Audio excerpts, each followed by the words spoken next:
de primera mano es presentado por Tigo. En Tigo, el centro sos vos. Control, Feel Make Feel. Cabal, lo sabés desde siempre. Cuando pasás tu cabal, pasan cosas buenas.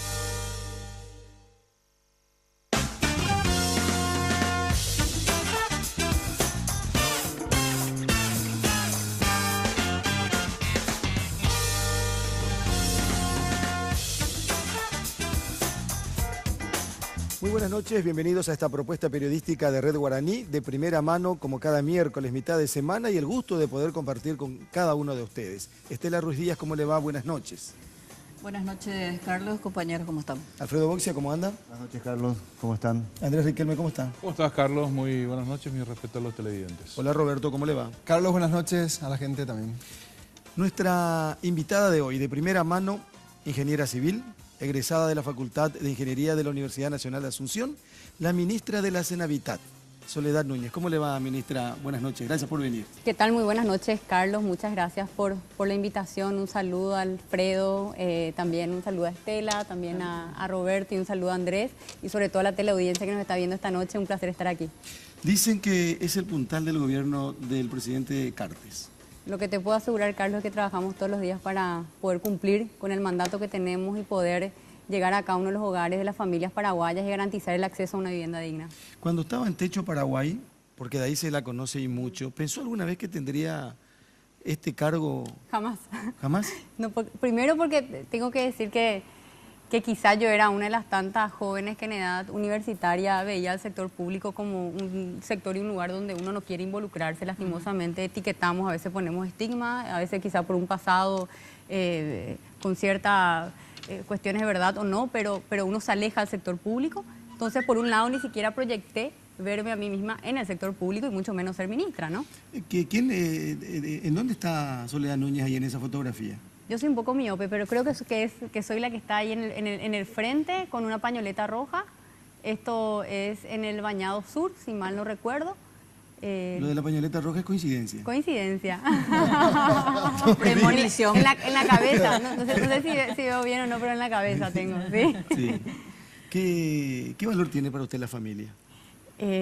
Todo el valor, Carlos, ¿verdad? Realmente la familia para mí, bueno, ahí están las fotos, mi papá, mi mamá, mi hermana, mi sobrina, mi novio, mi vida. Realmente hoy muy poco tiempo puedo destinar a pasar con ellos porque asumí un compromiso que para mí requiere realmente de una entrega total. O sea, yo cuando asumo realmente los compromisos soy de entregarme totalmente, entonces a veces mi mamá y mi papá regañan un poco el no poder destinarle tanto tiempo a estar con ellos. Esta es mi mamá, ahí estoy yo en la piscina.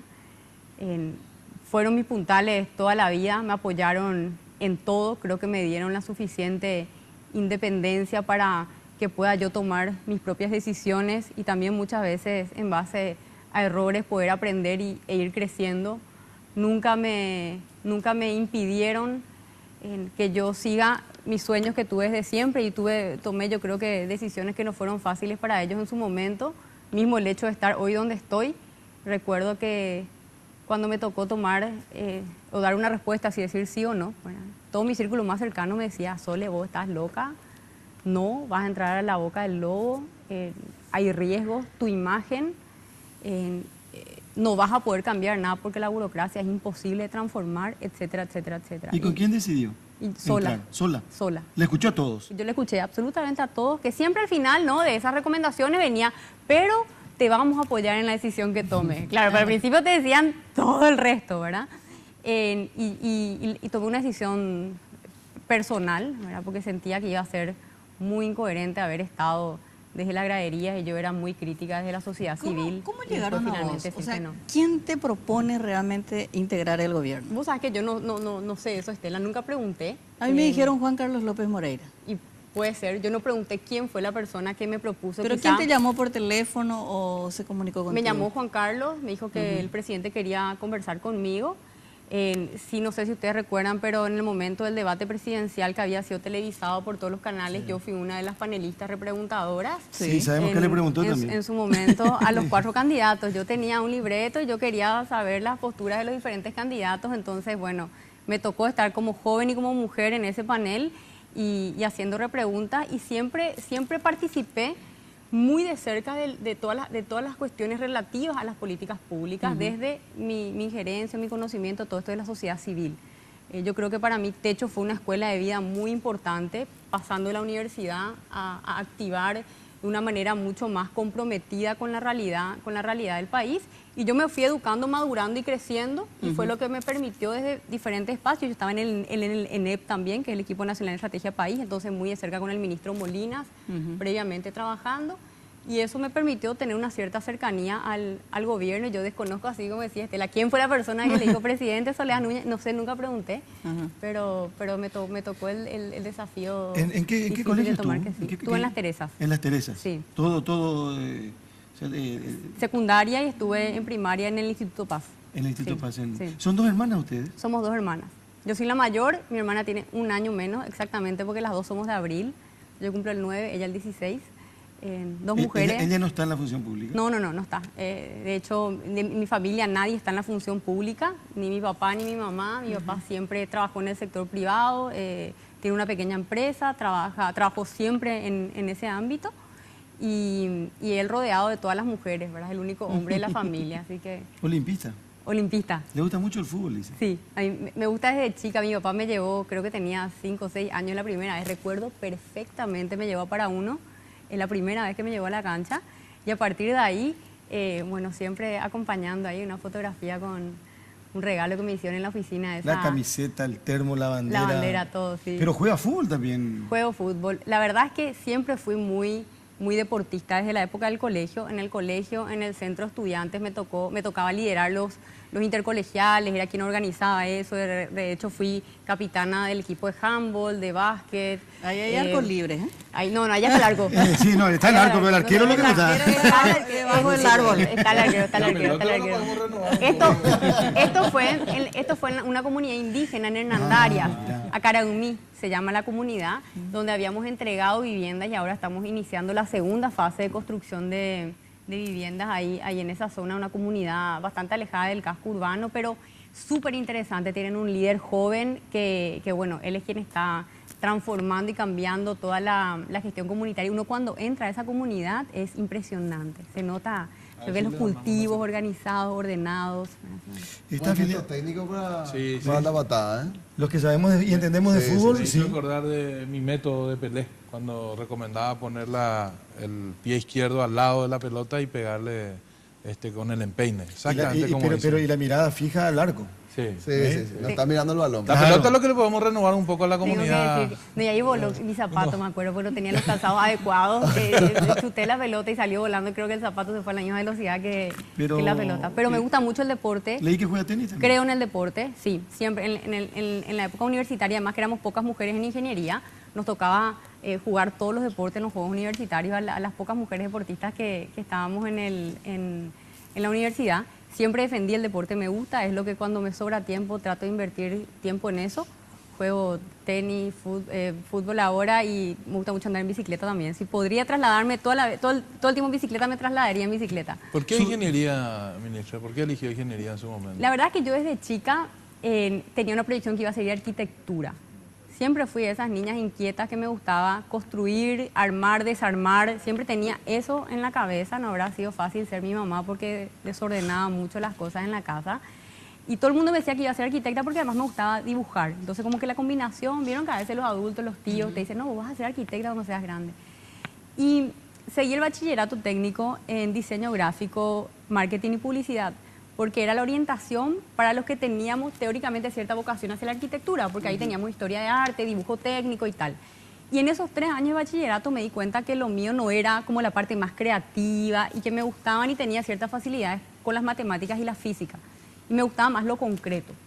Y al principio, cuando elegí seguir ingeniería, que fue en el último año del colegio, yo quería construir rutas. Yo decía, en mi país hace faltan rutas, y quería irme hacia la rama vial. Después me fui hacia la rama de las construcciones civiles. Cuidado, Jiménez. Sí. Pero en su momento, me preguntaban cuando tenía 19 años, 20 años, por qué hacía ingeniería, y yo todavía estaba, muy encaminada hacia la rama vial, pero después me incliné mucho más hacia la rama civil. Comencé a enseñar resistencia a materiales, fui profesora, ayudante de cátedra como 7 años en la... Resistencia a materiales probablemente sea una de las materias más difíciles en la Facultad de Ingeniería. Sí, ¿no? dicen que es la materia colador. Enseñé 7 años resistencia a materiales.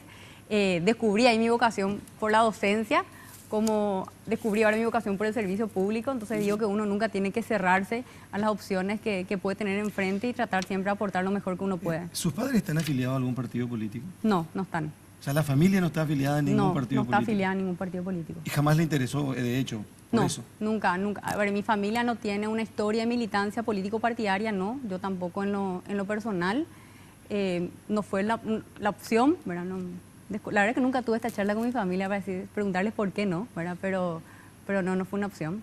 No. Ahora, Alfredo, por favor. Sí, le quería preguntar, ministra, Techo es una ONG dedicada a la construcción de viviendas populares Sí. con participación de voluntarios, sobre todo juveniles, ¿verdad? ¿Es exclusivamente urbana o está en todo el país? Y en segundo lugar, ¿es nacional o tiene una afiliación internacional? ¿Cómo entró usted allí? Sí. No, Techo es un movimiento de joven, una organización internacional que nació en Chile en su momento de la universidad, la Facultad de Ingeniería de la Universidad Católica de Chile. Yo conocí Techo porque me invitaron a trabajar como voluntaria en las vacaciones de verano e invierno del año 2006, cuando yo era estudiante de la Facultad de Ingeniería, cuando eso Techo no existía en Paraguay.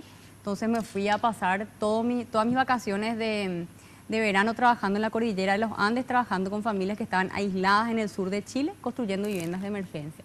Y el Techo básicamente tenía tres estrategias, digamos, o ejes estratégicos sobre los cuales trabajaba. Por un lado, el desarrollo comunitario con un modelo de intervención donde la vivienda de emergencia es el eje y el centro, pero no el fin último, ¿verdad? Porque siempre hablábamos de que la vivienda de emergencia era un instrumento para que muchos jóvenes podamos vincularnos con la realidad social del país y cuestionarnos desde ese conocimiento pleno en la realidad social, nuestro rol como profesionales, como universitarios, como jóvenes, etc.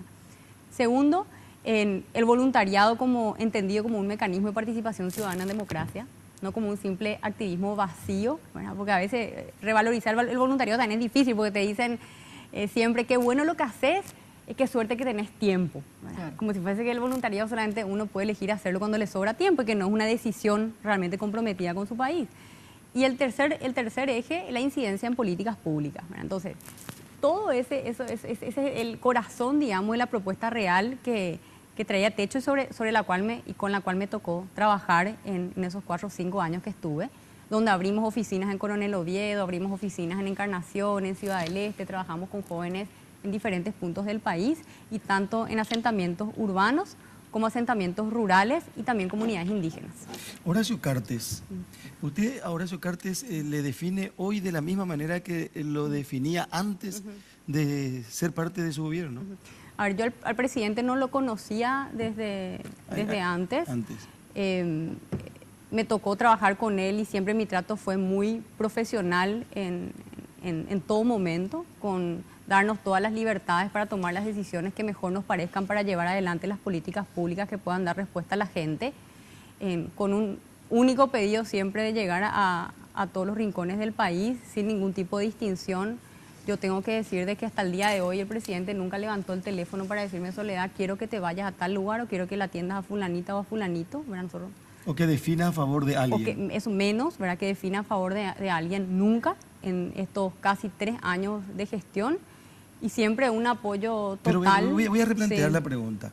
Cuando es electo Horacio Cartes, presidente de la República, ¿qué dijo Soledad Núñez con relación al nuevo presidente de Paraguay, por ejemplo? ¿Tenía una opinión, hizo una evaluación de eso o no? Yo soy siempre una persona que me considero como optimista y siempre me gusta esperar lo mejor de todo lo que viene y ver las posibilidades de cómo desde el lugar que yo estoy puedo contribuir a que la realidad que nos toca vivir como paraguayos sea la mejor que nos pueda tocar, ¿verdad? Entonces siempre los cambios, yo creo que de autoridades, presidentes, intendentes y tal, traen un poco de incertidumbre, pero yo siempre trato de esperar lo mejor, ¿verdad? Y esa fue mi mirada de alguna manera.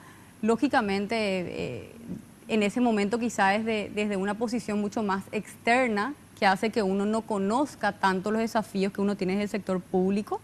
Incluso mi mirada, que antes quizá era más prejuiciosa, que antes era mucho más crítica, al conocer desde adentro los grandes desafíos, la empatía es como que No solo la empatía, te toca vivir además de adentro, lo difícil que es luchar contra las estructuras, la inercia que uno tiene dentro. Entonces uno va comprendiendo mucho mejor la dinámica del sector público y por ende también del mundo político, por más de que yo no tenga una militancia político-partidaria. Hoy me toca así interactuar en diferentes escalas con políticos electos en todos los niveles de gobierno, digamos. Carlos, una cosita, porque la ministra había recordado al inicio del programa que ella fue una de las repreguntadoras de este debate presidencial. Hoy me tomé el ejercicio de escuchar gran parte de lo que fue ese debate y uno iba escogiendo a quién hacerle la pregunta, ¿va? ¿Esa era la dinámica, ministra? No, Ya estaba preestablecido. No, primero se le hacía una pregunta, que era el preguntador, digamos, el que dirigía el debate. Y sobre esa misma pregunta se le hacía la repregunta al mismo candidato.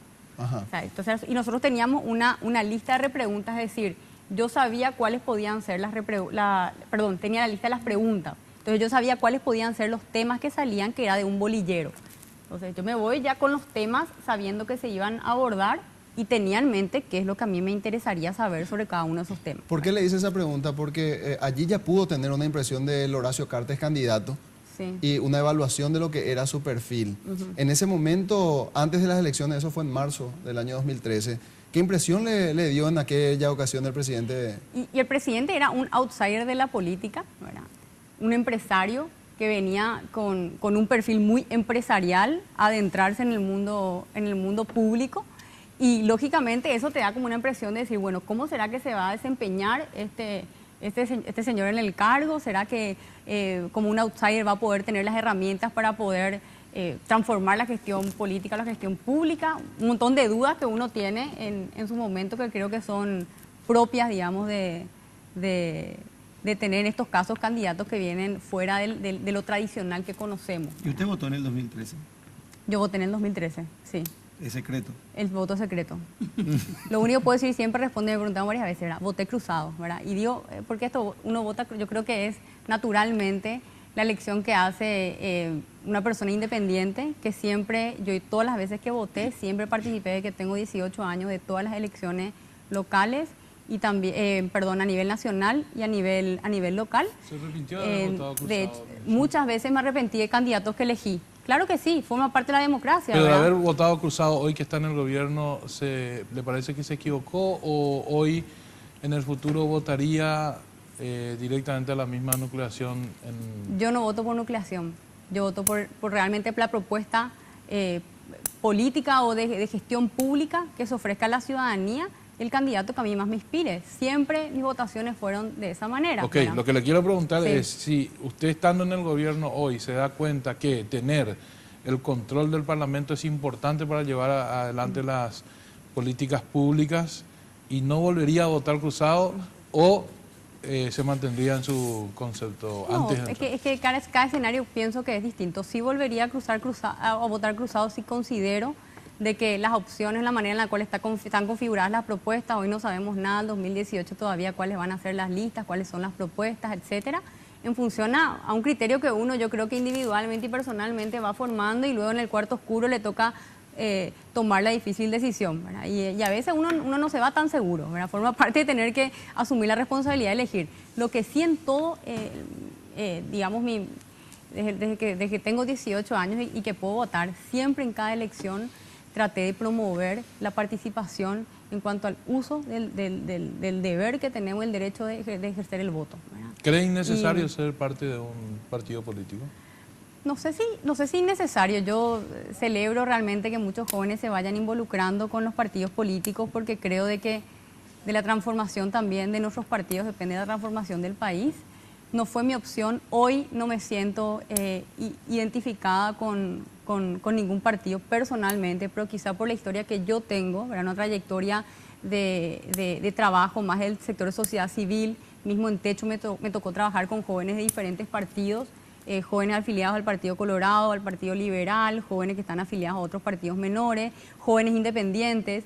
Y siempre vi la virtud de esa diversidad que en conjunto, al menos en Techo, es el testimonio de vida que yo tengo.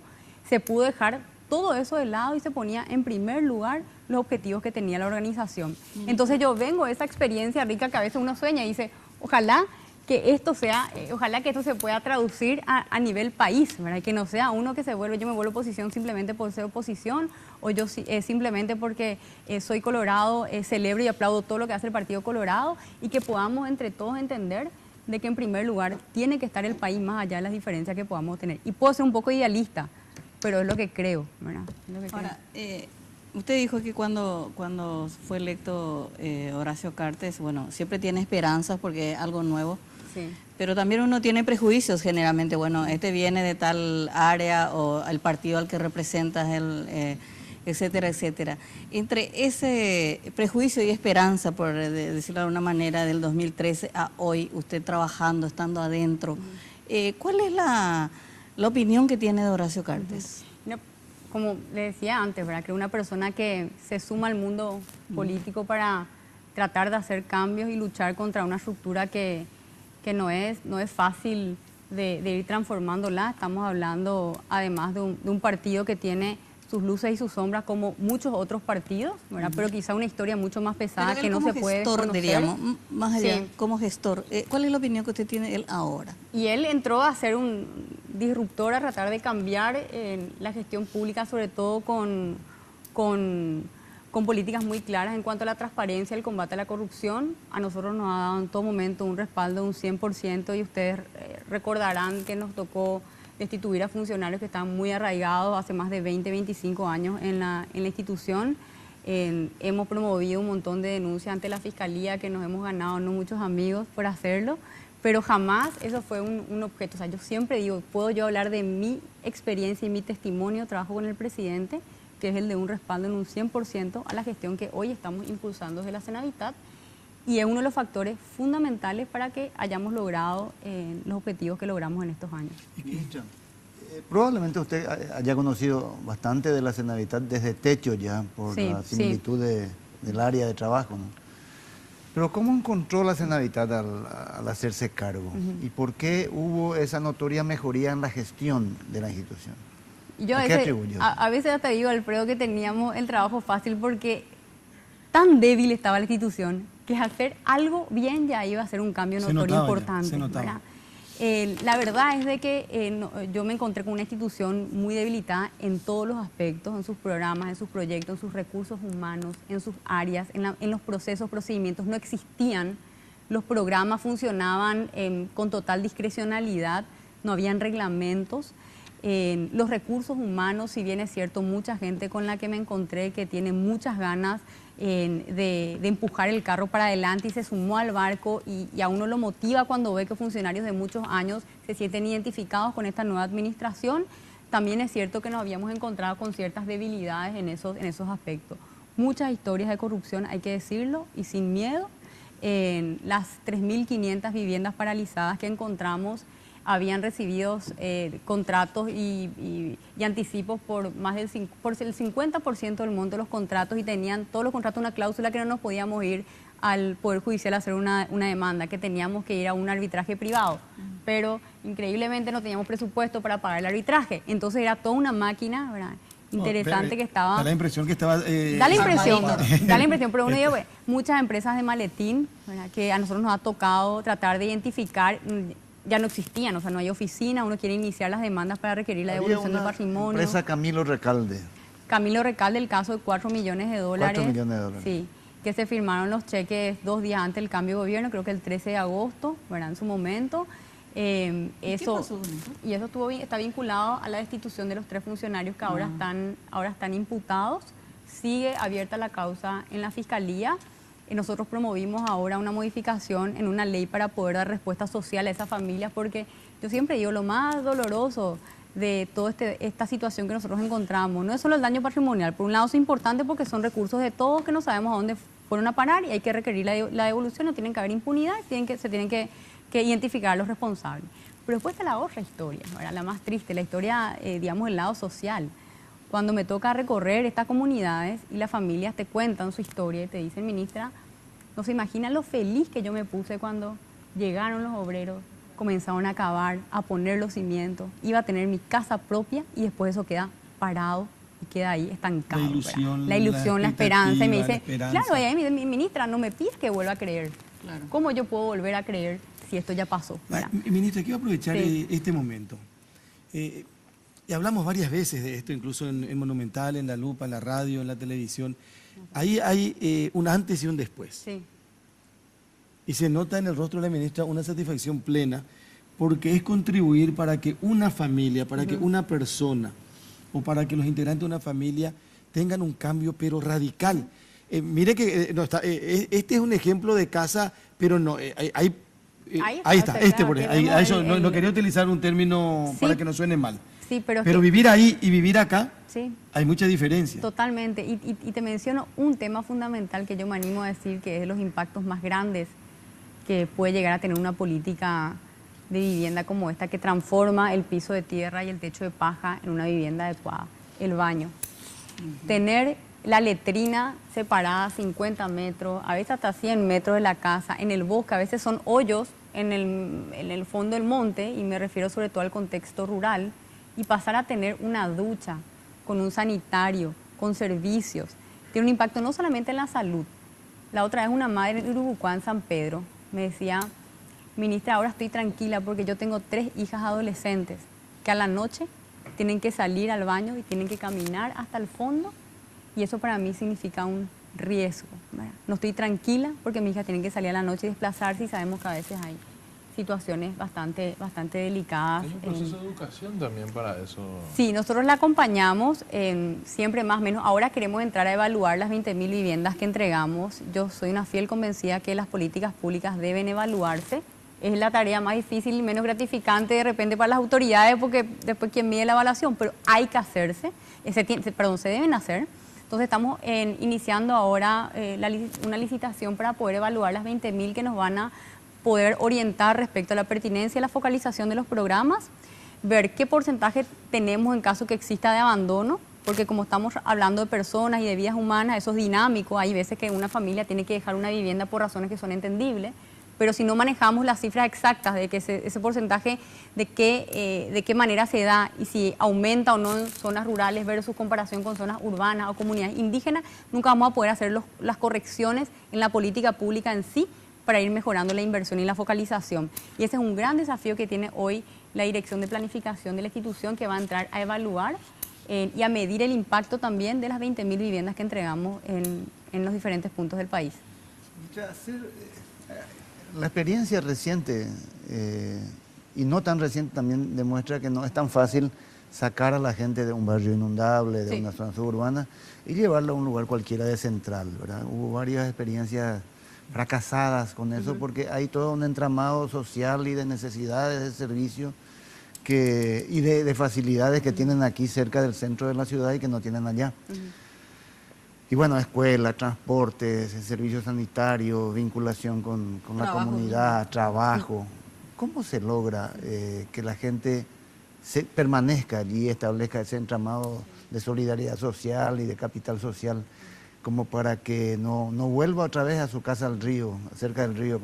Y ese es el gran desafío que tenemos con el barrio San Francisco, ¿no? Que es el primer gran proyecto de relocalización de familias. De hecho, en el ámbito o en el ambiente, digamos, las políticas de vivienda en general, a nivel internacional, incluso en la academia, siempre cuando uno habla de relocalización, esto significa o es sinónimo de riesgo, justamente porque el desafío ahí está en construir el arraigo. Y el arraigo no es solamente la vivienda. Vivienda es empleo, es acceso a servicios y es en una integralidad de factores que tienen que evaluarse cuando uno desarrolla un proyecto de este tipo.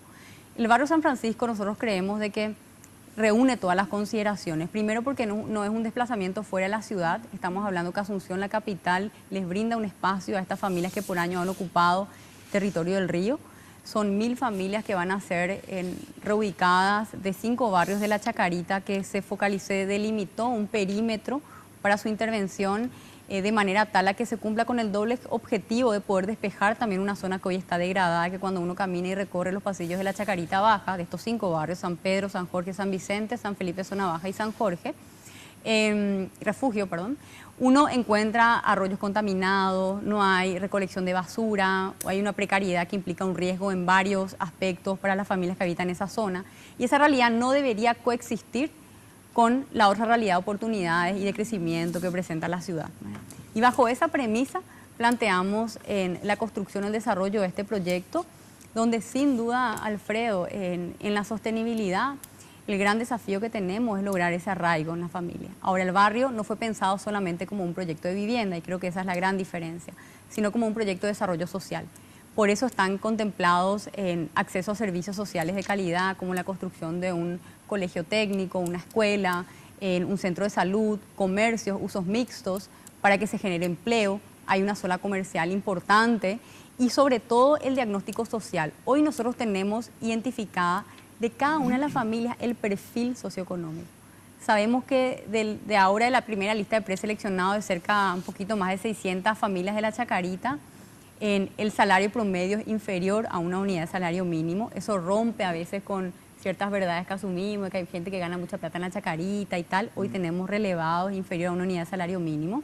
Más les cuento que el 78% de los hogares relevados están liderados por mujeres, el resto por hombres. Tenemos casos y anécdotas donde también algunas mujeres, por ejemplo, postulan al barrio escondidas de la pareja porque son víctimas de violencia intrafamiliar y para ellos el barrio San Francisco es un escape. Nos ha tocado censar, identificar y relevar datos de ese tipo. Tenemos 856 niños de 0 a 13 años que están en esta primera lista de preseleccionados. O sea, imagínense ustedes, solo en ese territorio que delimitamos, cerca de 900 niños conviviendo con esa realidad de pobreza, con esa realidad de inseguridad muchas veces, de marginalidad, y que hoy van a tener la oportunidad de recomenzar quizá o crecer de una manera distinta en un barrio que contempla el acceso a todo este tipo de servicios que le estaba comentando. Aparte, ministra, yo sé y todos sabemos que en la Chacarita hay gente que trabaja y que que tiene mucho valor, pero lastimosamente tienen la carga de niños, ya tienen la carga de que si decís Chacarita, en la mayoría de los casos se habla de delincuencia y no es así. Y aun cuando no es así, esta es una posibilidad. Ahora, ¿ustedes conocen el lugar? Le pregunto a los compañeros. Conozco por imágenes de la televisión. No ese lugar es uno de los lugares más altos de Asunción, ¿verdad, ministra? Sí. Nosotros que conocemos podemos... ¿Vos conocés? Yo conocía el lugar antes que se desarrolle este complejo. Sí, no cambió. Pero es una especie de terraza. Se ve Asunción de la mejor manera desde esa zona. Y mucha gente decía que con la presencia de este barrio se le iba a perjudicar a la zona. Recuerdo usted. Los vecinos mismos protestaban. Me acuerdo perfectamente, pero muchas veces ahí son los prejuicios los que gobiernan nuestras opiniones, ¿verdad? Porque asociamos a la Chacarita a la delincuencia, a la inseguridad. Sin embargo, simplemente por desconocer que ahí existen madres trabajadoras, padres trabajadores, jóvenes trabajadores. Y es interesante esta como subdivisión que yo hacía de la población. Bueno, ahí vemos algunas imágenes, ¿no? Esto es en la Chacarita, ¿verdad? Sí, esa es la zona de la Chacarita Alta. Esa es otra cosa. Sí, porque de eso vamos a hablar después. Y es otro proyecto. Este es el mirador de Punta Carapaz. Sí. Ahora, ministra, si no estoy equivocada. Sí. Realmente la Chacarita también tiene ese otro rostro. O sea, si se ganó esa fama es porque algo hay, ¿verdad? Claro. Bueno, pero entonces, no todo lo que decimos. A veces algunos tienen que cargar, ¿verdad? Yo entiendo, pero es una buena oportunidad. Esto es más o menos como Utopía de Tomás Moro. Es un nuevo mundo.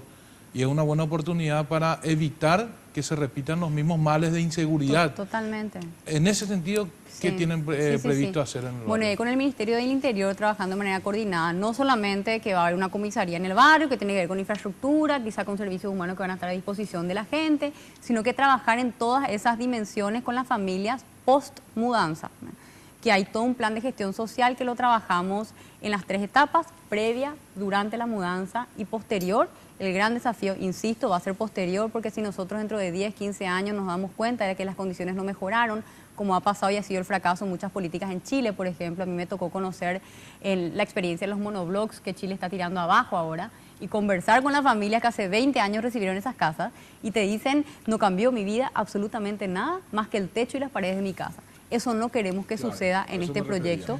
Hay que romper el círculo de la pobreza, hay que poder reducir las vulnerabilidades a las cuales se ven expuestas estas familias por su condición, por su situación, y poder articular las diferentes políticas públicas desde todas las instituciones para poder mejorar la calidad de vida. ¿Cómo lidian con una realidad cultural? La otra vez leía cuando la inauguración así y ya el anuncio de las personas que iban elegidas, diríamos, Y leíamos que una señora, por ejemplo, decía, bueno, ¿qué hago de mis gallinas y mis chanchos? O, por ejemplo, ¿qué hago? Yo tengo 5 hijos, le voy a colgar de los ganchos. Y de repente uno se ríe y dice, bueno, se le está dando una mejor oportunidad, qué criticones. Pero hay que entender también que esas gallinas y esos chanchos forman parte de la vida de esas personas. Y estás diciéndole que deje su casita, aunque sea fea, pero está ahí al aire libre, diríamos, y que vaya a vivir a monobloc. O sea, es un cambio cultural drástico que le estás planteando. ¿Cómo le convences a esa persona? Totalmente. Y es un proceso, Estela, ¿verdad? Hoy tenemos más de 30 trabajadores sociales que están en campo, que van acompañando. Si te cuento, yo acompañé hace 15 días una visita un domingo, que llevamos a cerca de 10 parejas que decían que no querían mudarse al barrio San Francisco. Entonces la invitamos a hacer un recorrido, les llevamos. Hicimos el recorrido, después decían, bueno, la vivienda puede ser. Nos fuimos a los monobloques, quedaron encantadísimos. Ah, sí. Queremos mudarnos a los departamentos, ¿verdad? Entonces esos cambios se van dando a poco, así como incluso en los sectores de ingresos mayores. Antes uno no se imaginaba vivir en un dúplex, ¿verdad? Y hoy yo creo que las generaciones nuevas buscan un dúplex y ya las más jóvenes buscan departamento. Y antes era, no, yo quiero mis 360 metros cuadrados. Forma parte de un cambio cultural urbano, ¿verdad? Porque uno tiene que comenzar a pensar también en la dimensión urbana que hace la ciudad en la cual a todos nos toca convivir y compartir, ¿verdad? Ministra, cuando usted habla de integralidad y cita algunos datos recabados, por ejemplo, en la zona de la Chacarita, los otros datos que no mencionó es, por ejemplo, estas estadísticas que le arrojan acerca de la ocupación que tienen estas familias, ¿a qué se dedican normalmente? Porque el traslado, si bien pueden estar dentro de lo que es el conurbano de Asunción y pueden tener proximidad a ciertos servicios, también representa eso, un cambio en el contexto del desenvolvimiento laboral que ellos pudieran tener. ¿A qué se dedica mayormente esta gente que fue alcanzada por este proyecto? Y la ocupación es súper diversa, tenemos detallado, identificado, esto es muy importante porque no se puede gestionar lo que no se conoce. Entonces, ¿qué nos va a permitir a nosotros, en el pleno conocimiento de la ocupación de estas familias, poder trabajar una vez que sean trasladadas a San Francisco para hacer cambios de rubros en casos que, tengamos que hacer con buscar mecanismos para que se inserten al mercado laboral formal, saber cuántos están subempleados, cuántos son gancheros, cuántos trabajan de recolectores, etcétera. Y para ponerlo además de manera explícita como la demografía que constituye hoy esta lista de preseleccionados. Yo les hablaba de 856 niños entre 0 y 13 años, 179 adolescentes entre 14 y 17 años, 551 jóvenes entre 18 y 32 años y 434 adultos entre 33 y 59 años. O sea, yo creo que también se ve representada la demografía del Paraguay, donde hay una población eminentemente joven, adolescentes y niños que serían reubicados en este barrio. Y cuento esto porque para mí esto simboliza como el futuro que buscamos para el Paraguay también, ¿verdad? Ojalá, y yo siempre digo que ningún niño tenga la realidad o la suerte o la mala suerte de tener que crecer sobre un piso de tierra con los pies mojados y húmedos por las aguas y bajo un techo de paja, ¿verdad? La sociedad debería brindarles las oportunidades para que un niño pueda desarrollarse en un ambiente seguro, en un ambiente que le pueda proteger y que de esa manera pueda desarrollarse plenamente como un ser humano. Antes de ir a la primera pausa, estamos hablando de primera mano esta noche con la ministra de la Senavitat, viniendo de un lugar que se llama Maracaná, sí, en la zona de Canindeyú. Hemos encontrado una cantidad de viviendas, sí, a medio terminar. No sé si luego es a medio terminar, un poco de pared, daba la impresión de que iba a tener una puerta, una ventana y creo que era de una comunidad indígena.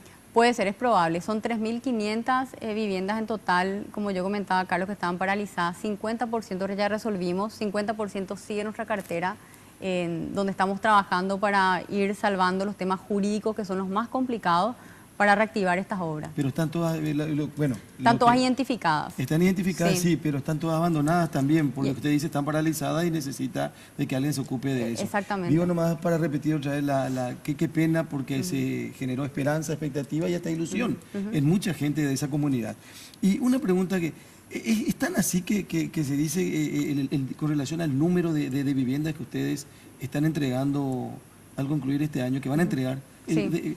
¿Cuánto es en total? Nosotros llevamos ya entregadas a la fecha 20.250. 20.250. Sí, de las cuales más de 17.000 fueron iniciadas y concluidas en este periodo de gobierno. De las 2.800 aproximadamente iniciadas antes, más de 1.700 estaban paralizadas, es decir, lo único que elegimos que recibimos en cartera como funcionando eran como 1.200 más o menos, ¿verdad? De estas 20.000. Porque siempre se planteaba una controversia con los datos. Por eso aclaro, porque la verdad es de que yo desconozco las intenciones, pero se trataba de instalar como que no se recibió de otras administraciones tantas viviendas, y no porque se quiera jugar o no, ¿verdad? Simplemente por hacer honor a la verdad. En gran parte de estas viviendas fueron gestionadas en este gobierno de inicio a fin. De hecho, tenemos 7.000 más que están en ejecución en este preciso momento y 3.000 que están iniciando en los próximos 60 días, 2.800. ¿Eso qué quiere decir? Que a finales de este año vamos a tener una cartera de más de 30.000 viviendas, ya en fase casi todas de culminación, quizás no las 30.000 culminadas, pero 30.000 donde vamos a tener probablemente 27.000 terminadas y 3.000 con 80% avance de obra.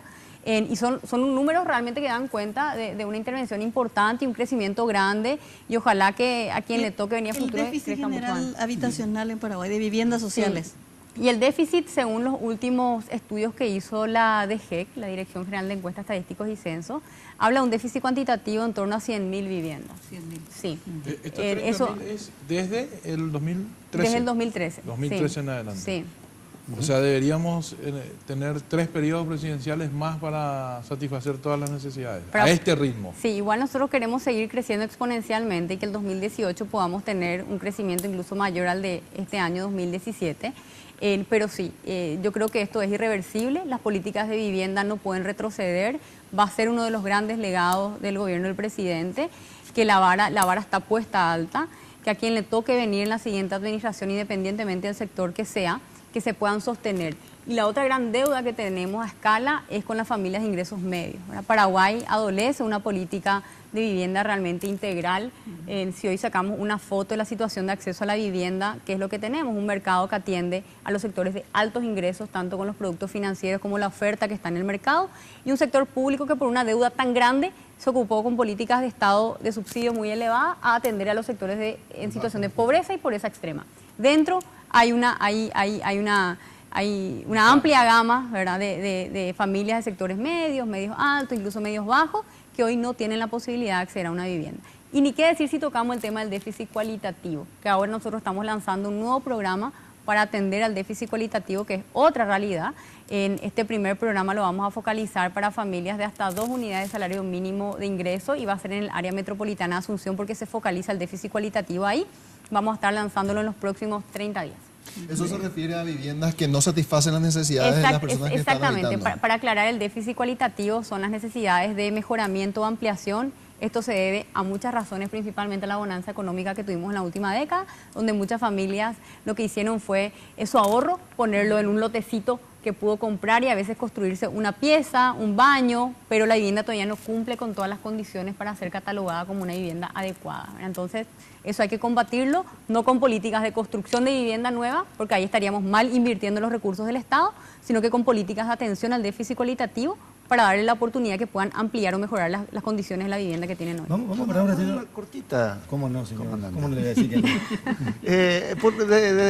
no? Por mera curiosidad, desde el desconocimiento, ¿qué características tienen los proyectos de vivienda para las comunidades indígenas, con tanta diversidad cultural y tantos conceptos distintos de lo que nosotros desde lo urbano estamos acostumbrados? Es súper interesante, y ahora hace poco hicimos una evaluación con la Universidad de Sevilla de uno de nuestros proyectos para la parcialidad en Caaguazú, donde se trabajó en el diseño de una tipología especial adaptando la vivienda típica de la parcialidad a una tipología, una vivienda sólida, digamos, que le sirva de protección, donde incorporamos ciertos elementos que son propios de la cultura, como la paja, incluso los servicios sanitarios se van modificando. Esto es dinámico, o sea, el diseño de la tipología la vamos evaluando constantemente. En la región oriental cumple un rol, por así decirlo, en la región occidental por el techo es clave para la recolección de agua de lluvia, entonces van conectadas a ciertas canaletas con reservorios de agua, entonces cumple un rol distinto, digamos, de repente de la vivienda en la región oriental, pero en todos casos fortalece el arraigo y la defensa del territorio para todas las comunidades indígenas, y a la fecha tenemos ya cerca de 3.000 viviendas entregadas para comunidades indígenas, y hay como unas 700 en construcción. O sea, esto también es una cifra histórica. Yo siempre cuento, no es que uno busca lagos porque uno cumple su trabajo, pero yo siempre digo, soy ministra de Vivienda y ojalá que no entregue 20.000, que entregue 50.000 viviendas, porque la gente espera eso y se me paga para eso. Pero cuento porque es importante que la gente conozca la cifra, lo que se está haciendo, y porque también las buenas noticias son para mí un símbolo de esperanza, y la esperanza tiene que mantenerse viva en el país para que podamos avanzar. Bueno, hagamos nuestra primera pausa y seguimos en un ratito nada más hablando de primera mano con la ministra de la Senavitat, Soledad Núñez. Ya volvemos.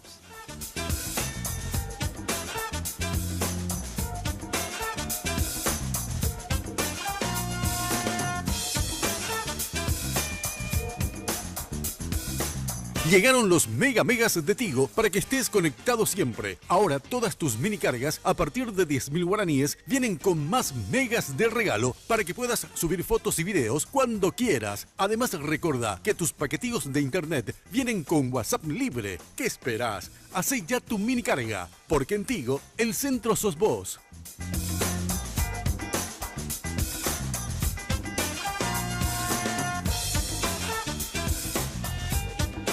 Porque siempre hay una manera más fácil y en los momentos de mayor intimidad, cada segundo cuenta. Descubre el primer preservativo control con aplicador Easy Way, que facilita la colocación del preservativo de una forma rápida y sencilla.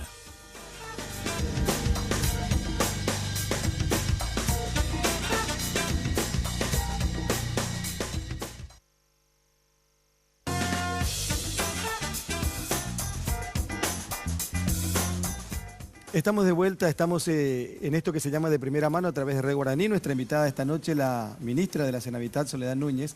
Queremos conocer un poco más de ella, pero yo le quiero hacer una pregunta con relación a la prensa. ¿Qué opina usted de la prensa?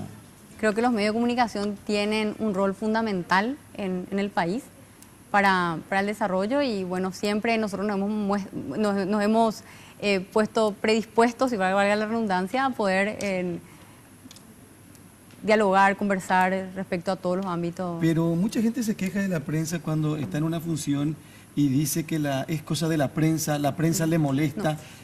¿Sabes qué? Yo de repente, para tocar un tema en particular que no coincido y que tuve debates al respecto con mucha gente o profesionales dentro de los medios de comunicación, cuando hablan de la premisa de que la prensa está solamente para contar lo negativo, porque lo positivo que hace el gobierno es nomás luego su trabajo, ¿verdad? Su obligación. Su obligación. Es cierto que es su obligación, pero ¿qué otro medio tendría entonces el gobierno para poder transmitir a la sociedad lo que está haciendo, si esa es la premisa que se acepta en los medios de comunicación? Yo ahí tengo tengo mis dudas, ¿verdad? Yo creo de que la prensa tiene que cumplir un rol crítico constantemente.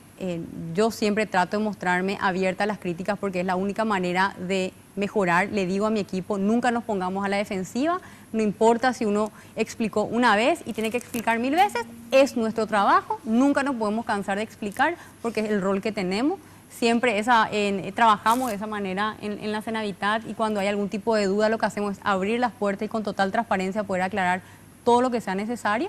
Pero sí es cierto de que de repente yo esas premisas dudo un poco que tenga que ser ese el rol, quizá pero que tengamos que ¿en el caso de debatir. Senavitat sucedió eso o no? A ver, nosotros tuvimos un caso en particular que recuerdo haber hablado también con una periodista donde habían planteado un caso de sobrefacturación de unos baños que no era real, ¿verdad? Eso yo puedo decirlo con conocimiento de causa, ¿verdad? Y lo que se hizo fue llamar a una ferretería a preguntar cuánto costaba un inodoro, cuando la composición de precios no es solo el inodoro, tiene la tapa del inodoro, tiene la mano de obra, tiene la colocación, y estaba por debajo del precio de mercado. Y entonces cuando suceden esas cosas que uno dice de repente, uno asume que no fue de mala fe, ¿verdad? Al menos yo no sé si soy ingenua o no, pero siempre trato de asumir de que no hubo mala fe del otro lado, pero sí todos somos imperfectos y estamos sujetos a cometer errores, ¿verdad? Entonces de repente cuando pasan esas cosas uno se siente un poco vulnerado y dice, bueno, me dan derecho a réplica, pero después quien lee lo que uno explica, ¿verdad? Y esas situaciones sí, yo tengo que decir lo que me ha tocado vivir en propia piel, y son dolorosas. Es más, en algún momento te dan ganas así como medio de tirar la toalla, ¿verdad? Porque decís, te parece como injusto, pero bueno, uno está expuesto a eso de repente en este cargo, ¿verdad? Pero no se puede quejar tanto, ministra. Yo creo que usted es del gabinete la que mejor es tratada por la prensa. Ojo, yo no me quejo nunca. O sea, la verdad, la actitud que yo siempre demuestro es me acerco, explico, demuestro, contesto, trato de usar mucho la tecnología y mantenerme conectada porque siento que es una herramienta para que las autoridades nos podamos acercar también a los ciudadanos y explicar y contestar todo lo que se tenga que contestar. Sí, Pero me ella parece... es más tomar realmente, porque recuerdo el episodio que también estuve recordando del enfrentamiento verbal que tuvo con Benjamín Fernández Bogado, uno de los posteos que él tuvo que recorrió prácticamente el mundo a través del Facebook y que usted le enfrentó una entrevista que duró casi media hora y que era un cruce verbal, pero de alto voltaje. Bueno, el que nada debe, nada teme, dicen, ¿verdad? Uno Pero por las redes sociales con Desiree es más reciente también. no, yo contesto todo, ¿verdad? No tengo, a ver, trato de transmitir realmente lo que yo pienso, lo que yo creo. Soy una persona que desarrolla mucho la empatía, por eso no juzgo. Nunca le voy a dar batalla desde el sentido de tomar una situación como para confrontar o de tratar de encontrar como un culpable. Trato de entender que hubo un error del otro lado, pero eso no quita de que uno se sienta como de repente, no sé, como decía, vulnerado, adolorido por ciertas situaciones que considera injustas, ¿verdad? Y uno tiene digamos, el legítimo derecho de decir, esto a mí me parece injusto porque tengo conocimiento de causa y sé que no es así, ¿verdad? La ministra es ingeniera civil y nos contaba que se recibió en el 2007. 2007. 2007 egresa de la Facultad de Ingeniería, ¿verdad? Y hablando de entre tantas cosas, nos contaba también ella que uno de sus trabajos estuvo en el interior del país, específicamente en la zona de Arroyito. Sí, mi primer trabajo fue, Carlos. ¿Su primer trabajo? Recién egresada. Bueno, en verdad, arranqué trabajando en gabinete, haciendo cómputo, presupuesto, plano, etcétera, pero a los 3 meses sí me dan la oportunidad de ir a obra, que es lo que yo quería. Yo siempre, una empresa privada, sí, que yo siempre decía que no quería ser una ingeniera de gabinete, ¿verdad? Porque a mí me gusta mucho estar, de hecho ahora como ministra no quiero ser una ministra de escritorio, quiero salir a campo y estar en terreno. Y yo me moría por ir a obras, ¿verdad? Y mi jefe me da una opción, me dice, mira, bueno, Soledad, queremos que vos dirijas una de las obras que estamos encarando ahora que son nuevas. Por un lado tenemos un hotel que vamos a construir en el sur del país, una oportunidad muy buena para vos como currículum, porque el volumen de hormigón está, digamos, el tema de ingeniería, etcétera. Y tenemos todo el sector social que lidera la empresa, donde tenemos que construir 15 escuelas en 3 colonias rurales del país, en la zona de Concepción y San Pedro. Y yo elegí eso porque siempre como que tuve que convivir en esa dualidad, una formación técnica, pero una vocación social que yo sentía que tenía. Y me tocó trabajar en Arroyito. ¿Pero sabía lo que era en Naranjito? Arroyito? No, tenía 24 años, Carlos. Yo no tenía noción de absolutamente nada. Simplemente quería hacer lo que a mí me apasionaba en ese momento. En ese momento, ¿quién estaba secuestrado? Estaba en Lindstrom. Pero estaba en la zona de Tacuatí. Tacuatí. En la Sí, zona de pero- Tacuatí. De Tacuatí, sí, Arroyito en la zona de Concepción. Y bueno, Sí. pero... ¿Y se fue a vivir ahí? Me iba todas las semanas, me quedaba a dormir en la zona. Yo dormí en Arroyito muchas veces en casa de las directoras, que tengo que decir que siempre me recibieron súper bien las directoras de los colegios. Para mí fue el conocer el Paraguay profundo y la realidad de la pobreza rural, porque yo siempre había estado vinculada con la pobreza urbana, digamos, del trabajo social, desde el colegio, la facultad, etcétera. Pero no conocía ese Paraguay adentro desde esa realidad. Y trabajar en Naranjito, trabajar en Arroyito, fue prácticamente un año entero que estuve allá. Mi mamá, que se desesperaba cada vez que yo agarraba la camioneta a la oficina y me iba, siendo mujer, siendo joven, agarraba la camioneta, me iba con mi plomero, me iba con mi albañil y tenía que hacer que las cosas sucedan allá. O sea, yo era responsable de que esos planos de unas escuelas se transformen en realidad. Carlos, ¿sabes vos que hiciste no la es lupa. fácil, no es fácil. Vos hiciste la lupa desde Arroyito. No, y eso es lo que iba a decir, que no es fácil. Si no tenés coraje, somos pocos los que tenemos coraje de llegar hasta Arroyito y de noche sobre todas las Carlos cosas. le llama al llegaba a comisario, seguridad, ministra? al comandante de la zona. Nada de seguridad. No, yo me iba, ¿Y yo me vos, iba Carlos? sola. ¿Y ¿verdad? vos, Carlos? ¿Y vos, Carlos? Yo me fui a Arroyito. Yo conozco todos los núcleos, conozco dónde ¿Tú estaba llevaste seguridad? Edelio Morinio Florenciano. Perdón, Andrés. Yo me No, fui a un momento pregunto. crítico. Pregunto. ¿No tenía seguridad usted? Nada, yo me iba sola, manejando yo la camioneta de la empresa que me ponía, lógicamente, y le llevaba normalmente a mi, como decía, a mi albañil, a mi electricista, de repente, y tenía que hacer contratación de personal en la zona, contratación de proveedores de materiales, era explorar, bueno, dónde vamos a comprar la arena lavada, dónde vamos a comprar la piedra triturada, etcétera. Todo digamos, el proceso de gestión de compras, de contratación para poder ejecutar y construir estas escuelas, que también me permitió conocer la situación como la educación en zonas rurales, ¿verdad?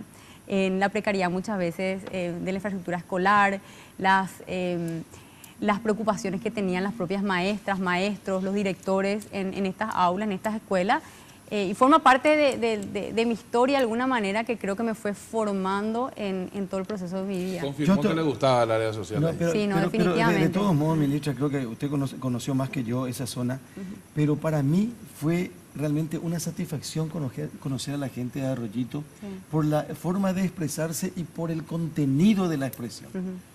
¿Sí?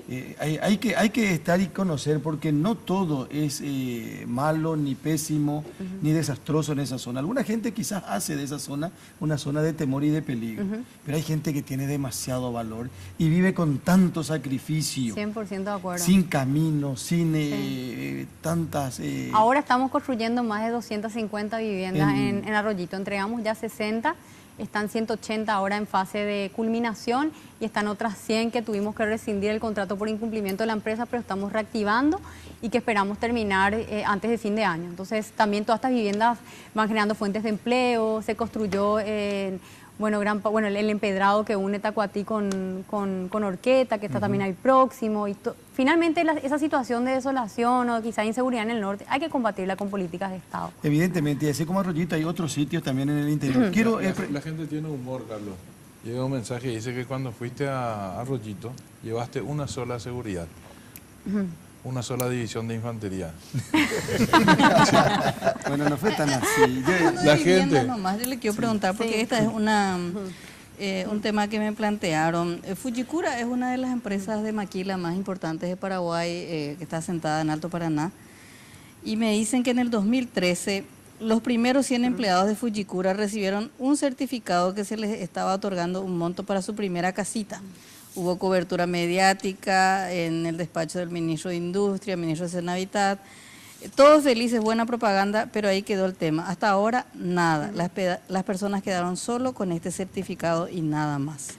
Bueno, la pregunta me dice es, ¿será que ella sabe dónde está el dinero? Y bueno, y estas personas que siguen esperando, diríamos, una respuesta. Sí, esto forma parte de una de las modalidades dentro del Fondo Nacional de la Vivienda Social, que yo me animo a decir fue un mal diseño en las políticas públicas que nos tocó heredar. Nosotros nos encontramos 2003, más de... esta es la época de Federico, creo. Sí, exactamente. Sí. Antes, pero en verdad se diseñó ya esta política con la ley del Fondo Nacional de la Vivienda Social en el año 2009. Fue una réplica de la política que Chile estaba implementando en ese momento. Chile ya evolucionó, ya cambió completamente lo que tenía en su momento en el año 2009 y que no se aplicaba a la realidad paraguaya o al mercado paraguayo. Porque básicamente, ¿qué es lo que propone esa modalidad? Te entrega un subsidio.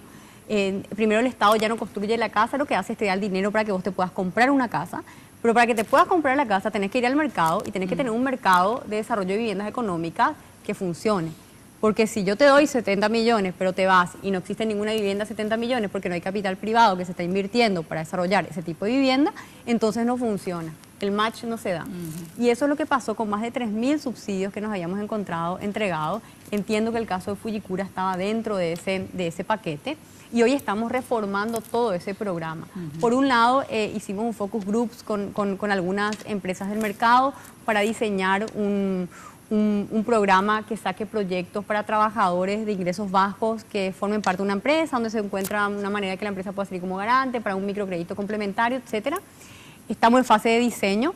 Esperamos antes de fin de año poder resolverlo y ya lanzarlo esto al mercado, y entiendo que ahí podría adaptarse la situación de esta empresa en particular, y que también todo esto se enmarca en lo que yo les decía antes, la ausencia de políticas para un sector de la población trabajadora que tiene ingresos constantes, que no está en situación de pobreza extrema o pobreza, pero que hoy es imposible que con lo que encuentra en el mercado pueda adquirir una vivienda nueva. Y estamos en etapa de reforma. Creo que fue Estela que alguna vez dijo públicamente que ella quería tener hijos como Santiago Peña y Soledad Núñez. ¿Sí o no? ¿Fuiste vos, no? Sí, yo siempre le digo a mis hijas que su primer trabajo no tiene que ser en el Estado, porque se convierten en burócratas, pero que hagan un trabajo tan interesante en el sector privado que el Estado les convoque después. Bueno, pero decías eso, Yo ponías decía. como ejemplo a Santiago Peña Y a Soledad Núñez. hasta que se afilió Santiago Peña. Hasta que se afilió Santiago. Y eso lo dijiste públicamente a Santiago Peña en los estudios de la radio inclusive. Sí, le dije. Que te decepcionó ese Que momento. me decepcionó su afiliación. ¿Verdad? Y la ministra no se afilió nunca.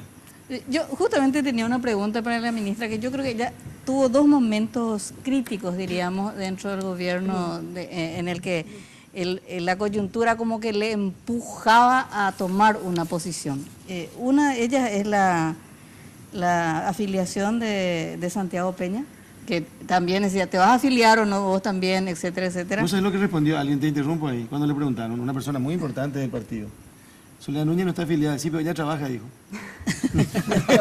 ¿Qué quería decir? No, y está grabado eso. Y el otro tema es la reelección presidencial. O sea, son dos momentos complejos, diríamos, para tu situación, porque por un lado hay que dar respuestas políticamente correctas para que no se enoje nadie, ¿verdad? Entonces, en el caso de la afiliación, yo sé que hubo dentro del Partido Colorado, de esa cúpula dirigencial tradicional, Soledad Núñez no gusta tanto. O sea, la respetan por el trabajo que hace, pero y la que habló si fue la Lilia pudieran... Samaniego. Sí. La que habló fue Lilia Samaniego de la afiliación. ¿Cómo de manejaste? ¿Sabes qué, Estela? Yo nunca, siendo sumamente sincera, nunca sentí una presión como que tenía que definirme si afiliarme o no. Tenía tan en claro que yo nunca me afiliaría si no fuese realmente por un sentimiento, un sentido de pertenencia, en una coyuntura que uno elige quizá participar activamente en un partido. Y no porque yo esté criticando al Partido Colorado la opción que hoy existe, simplemente porque uno es libre, cada uno es libre de elegir y tomar la decisión que mejor le parezca en la vida, ¿verdad? La mía no ha sido la de la militancia político-partidaria y sentía que no debía hacerlo en ese momento y nunca me sentí, o sea, sentía que había más como comentarios externos que lo que realmente a mí me estaba tocando vivir en ese momento, ¿verdad?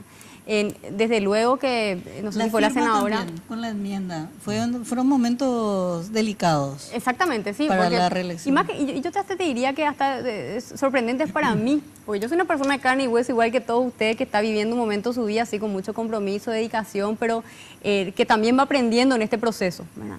Y a mí me llamaba la atención como en ambos casos, como que la pregunta era, bueno, ¿y Soledad Núñez qué va a hacer? Y yo decía, pero ¿por qué las cámaras están puestas a lo que yo estoy haciendo, verdad? Y yo no, o sea, como que esa dinámica de tratar de entender también quizás lo que espera la opinión pública o cuál es el rol que uno está jugando, qué es lo que uno está transmitiendo, etcétera, ¿verdad? Y siempre traté de ser fiel a lo que yo estaba viviendo en ese momento. Por eso nunca sentí, y tengo que decir que incluso de muchas personas dentro del Partido Colorado nunca sentí una presión, es más, me acompañan, celebran, entienden cuál es la importancia de que las políticas de vivienda funcionen independientemente de la adherencia a un partido político, y seguramente deben haber otros sectores dentro del partido que no, ¿verdad? Que les incomode mi presencia, desconozco por qué razones, pero siempre en todos estos casos yo, insisto, ¿verdad? Me manifesté muy abierta, muy dispuesta a trabajar independientemente del sector de donde uno venga. Ahora, ministra, en el proceso de dar satisfacción a su vocación de servicio, si usted el día de mañana quiere dar el paso adelante y involucrarse no solamente desde el área técnica, sino también desde el Parlamento o mismo de la Presidencia de la República, y tuviera que afiliarse a un partido, o lo haría independientemente, y si tuviera que afiliarse a un partido para tener la fuerza electoral, ¿a cuál se afiliaría?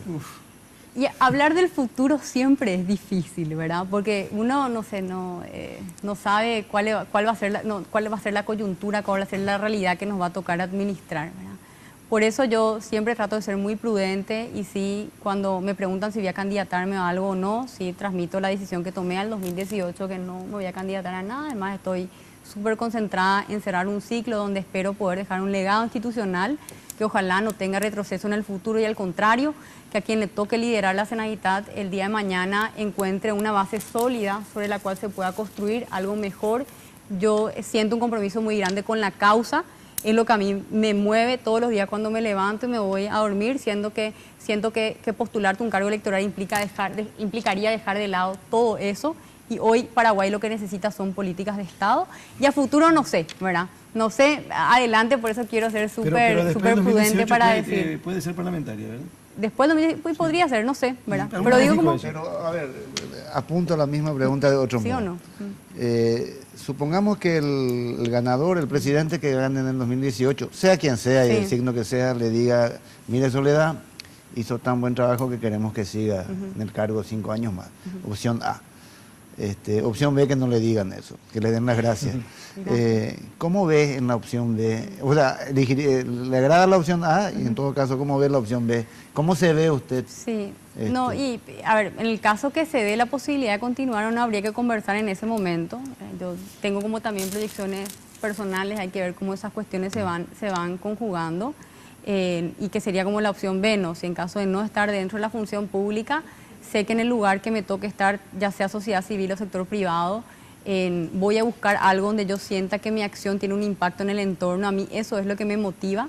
Ya me pude definir durante mis 20 y encontrar mi propósito, y estoy muy satisfecha con eso, porque siento que es lo que quiero hacer, y estoy segura que van a aparecer opciones donde pueda sentir de que mi vocación está... Después de construir 20.000 viviendas por año, techo le va a parecer muy chiquito. Y tienen que aparecer otras opciones, pero habría que ver, ¿verdad? Hace rato Antes de ir a otra pausa, yo entiendo que la figura del intendente es muy importante en la relación con la ministra de la Generalitat, de cada intendente, de cada localidad, ¿verdad? Sí, de todos los intendentes. Y de todos los colores. Sí. Pero en este tema del barrio San Francisco, Mario Ferreiro, intendente de Asunción, jugó un partido clave.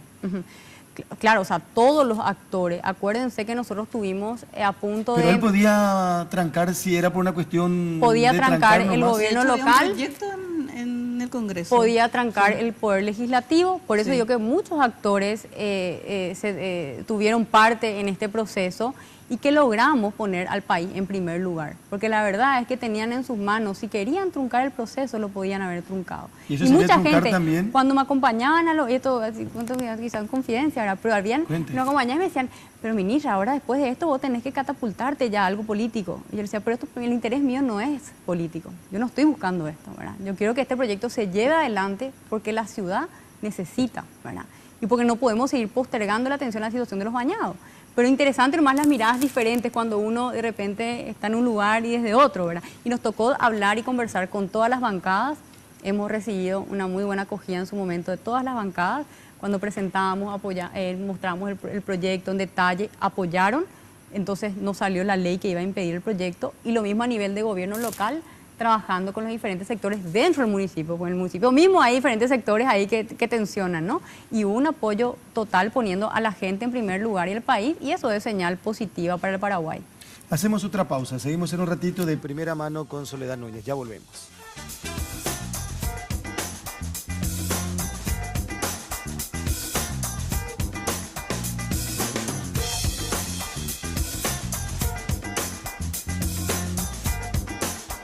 Porque siempre hay una manera más fácil y en los momentos de mayor intimidad, cada segundo cuenta. Descubre el primer preservativo control con aplicador Easy Way, que facilita la colocación del preservativo de una forma rápida y sencilla. Sugar, confitería, heladería y cafetería. Cada acontecimiento puede tener un toque ideal con nuestros bocaditos dulces y salados. Todas nuestras exquisiteces la podés recibir donde vos quieras. Sugar, Avenida República Argentina, 1194, esquina de Las Palmas. Reservas y delivery al 601-995, 611-475 o al 0982-827.000.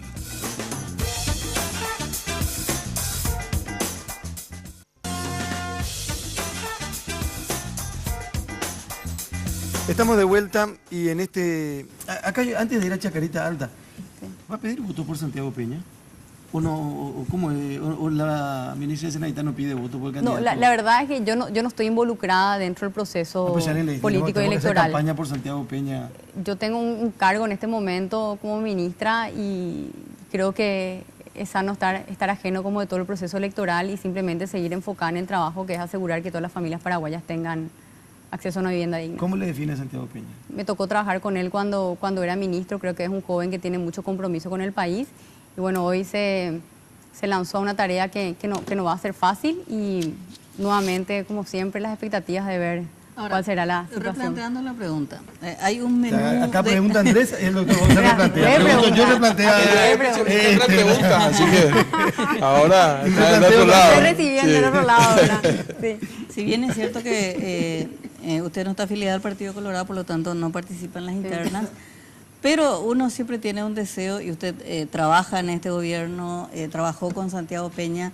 Si usted tuviera que decir, bueno, la verdad que me gustaría que gane las internas del Partido Colorado y compita por la presidencia. En este menú hoy colorado, entre Mario Abdo, sigue el vicepresidente Afara y Santiago Peña, ¿quién le gustaría que gane para seguir, diríamos, lo que ustedes llaman el modelo Cartes? A mí, a ver, de los candidatos, sí, a Santiago me tocó trabajar con él. Creo que es una persona que tiene mucha capacidad para llevar adelante la tarea. Ya el Partido Colorado deberá definir quién será su candidato para las presidenciales, y ahí nos tocará a los que no estamos afiliados tener que tomar la decisión por el candidato que mejor nos guste, ¿verdad? Pero muchas cosas todavía están por verse. Yo creo que hay que ver cómo se va configurando todo el equipo. Ni siquiera estamos en campaña oficial. Y todos, o sea, yo al menos estoy expectante igual que cualquier otro ciudadano, cualquier otra ciudadana. Ese es mi rol hoy. Yo no participo de toda la actividad así como más política, entonces desconozco de todo el proceso y las, digamos, las definiciones que se están teniendo, pero me gustaría... Mañana un dirigente colorado le va a decir, ¿viste, presidente, que ella no se juega por nuestro candidato? Pero bueno, todos estos comentarios de hecho ya existen, ¿verdad? Hay mucha gente que dice que yo no me juego por tal o por... Tengo una manera distinta de hacer gestión pública. No me estoy jugando, digamos, en contra. Sí estoy siendo expectante igual que el resto de los ciudadanos y las ciudadanas este proceso electoral, que es un momento muy tenso que vive toda la ciudadanía, y siempre abogando que recordemos, más allá de todas las confrontaciones que pueden existir en este proceso, que Paraguay está primero. Yo insisto, ¿verdad? Siento que me toca muchas veces estar en el medio.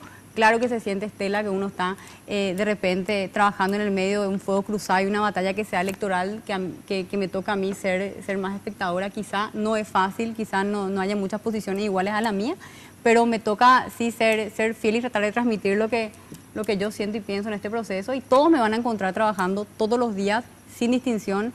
También hay mucho mote que se me quiso poner como que Soledad está en contra del Partido Colorado. Yo no estoy en contra del Partido Colorado, ¿verdad? O sea, yo creo que los partidos juegan un rol fundamental dentro de la sociedad.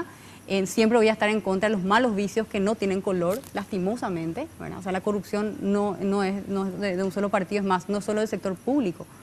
La otra vez me tocó dar una charla a jóvenes y decía, ¿o acaso no hay estudiantes universitarios que compran exámenes? Eso es ser corrupto, ¿verdad?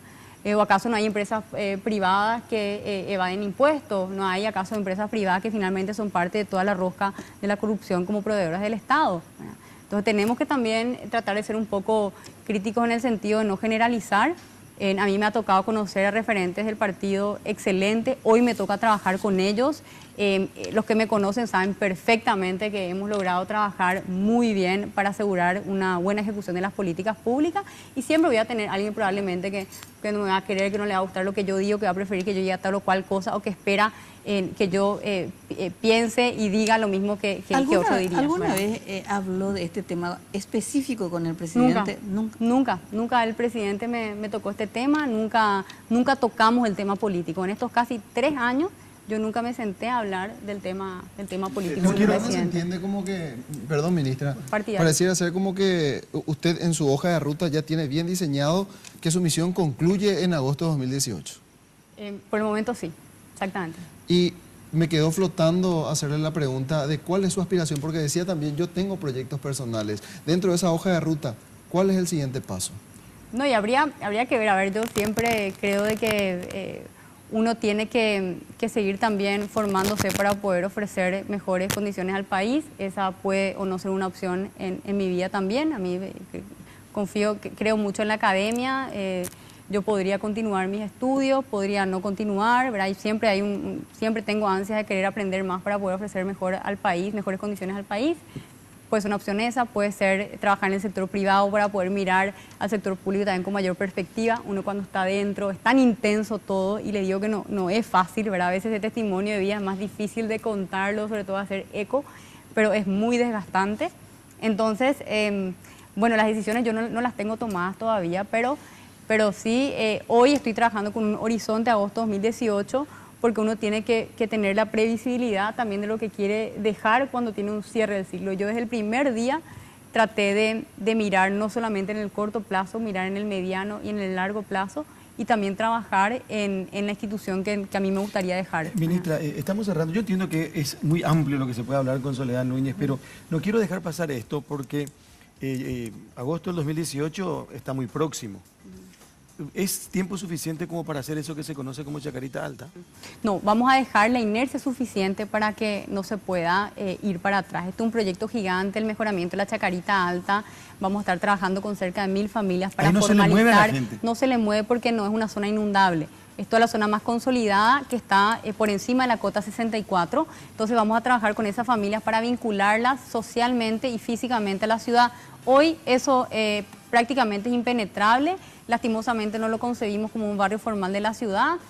Uno no piensa pasearse por los pasillos de la Chacarita un sábado o un domingo. Hay que cambiar esa situación de segregación social y eso hay que hacerlo con un programa de mejoramiento de barrios que implica no solamente construcción y mejoramiento de viviendas, también mucha inversión en infraestructura, en los cauces México, Antequera, Tacuarí principalmente, construcción de parques lineales, revalorizar la zona. ¿Cómo se llama ese lugar? Este es Punta Carapá, el mirador de Punta Carapá. Exactamente. Allá hay un sí. tinglado. Ven ustedes en el fondo, esa es la seccional colorada. Nosotros un día fuimos el 27 de agosto del año pasado a empezar el programa La Lupa a las 6 de la mañana y terminaba la fiesta en la seccional. O sea que así vive y así se mueve la Chacarita, por ejemplo, que está muy próximo al centro de Asunción. Claro. Es prácticamente el centro de Asunción. Y uno de los indicadores interesantes, que es lo que tenemos que cambiar ahora, es el nivel de hacinamiento que existe en la zona de la Chacarita Alta. Tenemos datos en un relevamiento que hicimos que hay aproximadamente 4.3 personas para sacar simplemente la cifra. Obviamente no existen 4.3 personas, pero 4 personas por habitación en la Chacarita Alta. Y ese nivel de hacinamiento sí muchas veces se le asocia lógicamente a violencia, muchas otras cosas, y eso hay que modificar cambiando la trama urbana. Va a haber una intervención muy grande de arquitectos, estamos trabajando aquí con la EDU de Medellín, es la experiencia de Medellín la que se está adaptando al Paraguay con una transferencia metodológica de todos sus procesos, sus procedimientos para aplicarlo aquí en el mejoramiento de la Chacarita y que esto pueda vincularse en la ciudad con acceso a servicios básicos de calidad. Esto va a implicar titulación, que se paguen los impuestos, etcétera. Un trabajo que no va a ser sencillo, pero que lo estamos planteando desde la comunidad y con la gente del barrio. Y esperamos que esto en un horizonte de 3 años pueda estar culminado. Es por eso, Carlos, que yo te decía, este primer año y medio es clave para la ejecución del proyecto y que se pueda dejar una hoja de ruta bien establecida que pueda tener continuidad a futuro. ¿Cuánto tiempo tardaría el proyecto? Y 3 años esperamos un horizonte de ejecución de 3 años terminado.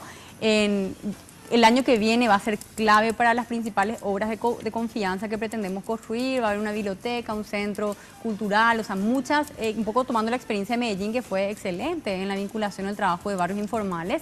Y queremos que la Chacarita, como yo le suelo decir a los pobladores, a los vecinos, a las vecinas, ojalá pueda en poco tiempo ser el mejor barrio de Asunción.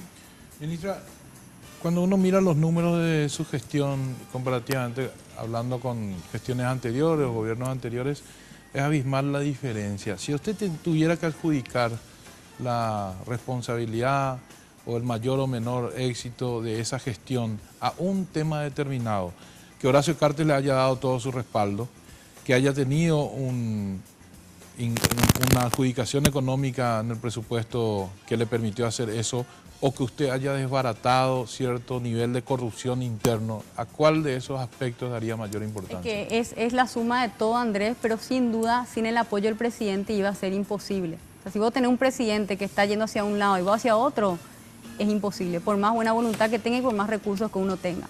Siempre es primordial y clave tener ese soporte para que los ministros podamos ejecutar las políticas públicas que están orientadas a la gente. ¿Qué le decía tu profesor que te decía que las mujeres tenían que estar en la cocina y no estudiando ingeniería? Que qué suerte que me dijo eso, porque me dio más valor de tener que trabajar con más fuerza para demostrar realmente que hombres y mujeres estamos en igualdad de condiciones. Yo le contaba en la pausa a Estela que tenía un profesor en último año de la carrera que decía que las mujeres no estábamos hechas para ser ingenieras, que teníamos que estar lavando platos y cocinando. Yo creo que contrariamente a achicarme eso, Estela me daba más fuerza. Yo decía, acá yo voy a demostrar realmente de que sí se puede, de que las mujeres sí podemos tomar posiciones de liderazgo y llegar lejos. Del profesor, ¿verdad? Entonces, que lava los platos de Bruno. Bruno cocina. Y cocina súper rico. Bueno. Para quienes no saben, Bruno es el novio de la ministra. Ministra, gracias por venir a compartir con nosotros esta noche. Muy gentil. Muchas gracias, Carlos. Realmente agradezco la invitación. Muchas gracias. ¿Pasó bien? Sí, súper bien. Realmente un placer y a las órdenes siempre. Lo mismo a la ciudadanía, decirles de que estamos abiertos para mejorar la gestión institucional y eso solamente lo vamos a hacer con participación. Así que muchas gracias. Estela, Roberto también. Muy amable. Alfredo, Muchas gracias. gracias. Vamos al último corte y volvemos en un ratito para el cierre de nuestra presencia esta noche. Sugar, confitería, heladería y cafetería. Cada acontecimiento puede tener un toque ideal con nuestros bocaditos dulces y salados. Todas nuestras exquisiteces la podés recibir donde vos quieras. Sugar, Avenida República Argentina, 1194, esquina de Las Palmas. Reservas y delivery al 601-995, 611-475 o al 0982-827.000.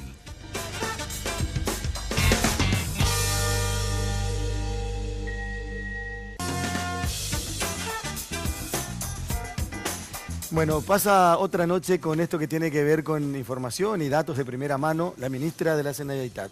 El puntal del gobierno de Cartes. Dicen que es una de las mejores funcionarias del gobierno de Cartes. Ustedes creo que coinciden, ¿verdad? ¿O fueron muy complacientes? ahí, Alfredo. No solo Sin nosotros, fisuras, yo creo sobre que se está ganando un prestigio a nivel internacional también. El Foro Económico Mundial la eligió una de las 100 personalidades jóvenes hace poco, que es un cargo, o sea, una distinción muy relevante. Y sí, creo que está demostrando con resultados que la elección fue buena. Tiene un buen cimiento. ¿Perdón? Tiene un buen cimiento. Muy bien. No, sin muy bien. fisuras. Ah, Sin fisuras la gestión. Hay que... ¿Estela? Sí, no, yo creo que también, en cierta forma, la importancia de la gestión. Aparte del ángel que Y tiene aparte Soledad tiene Núñez, respuesta para todo, joven, sí, linda, está muy preparada. es muy formada, tiene respuestas para todo. Pero no siempre fue así. Yo recuerdo, bueno, evidentemente eso se adquiere por 4 años de gabinete. Su primera conferencia de prensa recién Huyó. asumida fue bastante compleja. Sí. Se puso nerviosa, se peleó con los periodistas Abandonó y el lugar. luego rápidamente se fue adaptando.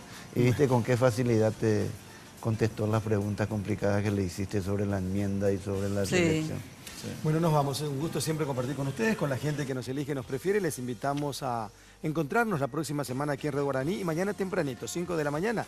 Estamos en Monumental, estamos en la 1080, estamos en La Lupa. Buenas noches.